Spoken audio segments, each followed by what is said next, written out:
ایک دفعہ کا ذکر ہے، ایک خوبصورت گاؤں تھا جس کا نام مٹھا پور تھا۔ مٹھا پور اپنے مٹھائیوں اور خوشیوں کی وجہ سے مشہور تھا۔ ہر سال یہاں ایک بڑا میلہ لگتا تھا جس میں دور دور سے لوگ آتے تھے۔ اس گاؤں میں ایک لڑکی تھی جس کا نام سارا تھا۔ سارا بہت خوش مزاج اور نیک دل بچی تھی جو ہمیشہ دوسروں کی مدد کرتی اور اپنے دوستوں کے ساتھ کھیلتی۔ ایک دن جب میلہ شروع ہونے والا تھا، سارا نے اپنے دوستوں کو بلایا اور کہا، آؤ آج ہم میلے میں چلتے ہیں اور خوب مزہ کرتے ہیں۔ سارا کے دوست علی، زینب اور حسن بھی بہت پرجوش تھے۔ فوراً تیار ہو گئے۔ میلے میں پہنچ کر انہوں نے مختلف دکانیں دیکھیں، جھولے لیے، بہت سی مٹھائیاں خریدی۔ اچانک سارا کی نظر ایک عجیب و غریب دکان پر پڑی۔ دکان کے باہر ایک بوڑھا آدمی کھڑا تھا جو ایک جادوگر لگ رہا تھا۔ اس کے پاس ایک خوبصورت ٹوپی اور ایک لمبی چھڑی تھی۔ دکان کا نام تھا ٹوفی جادوگر کی مٹھائیاں۔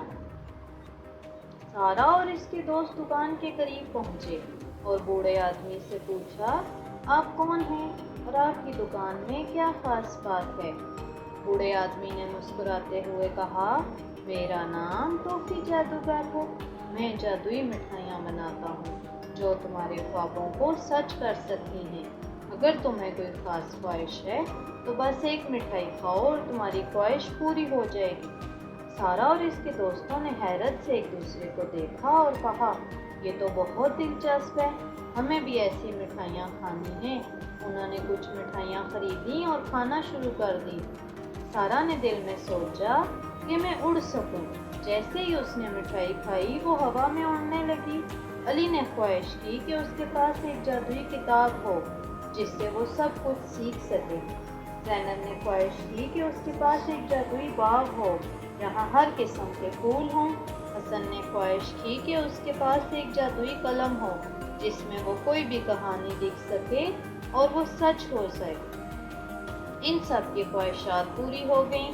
بہت خوش ہوئے، لیکن جیسے ہی میلہ ختم ہوا، ٹوفی جادوگر نے انہیں کہا، یاد رکھو، جادوئی مٹھائیوں کا اثر صرف ایک دن کے لیے ہے، اس کے بعد تمہیں دوبارہ اپنی محنت سے اپنے خواب پورے کرنے ہوں گے۔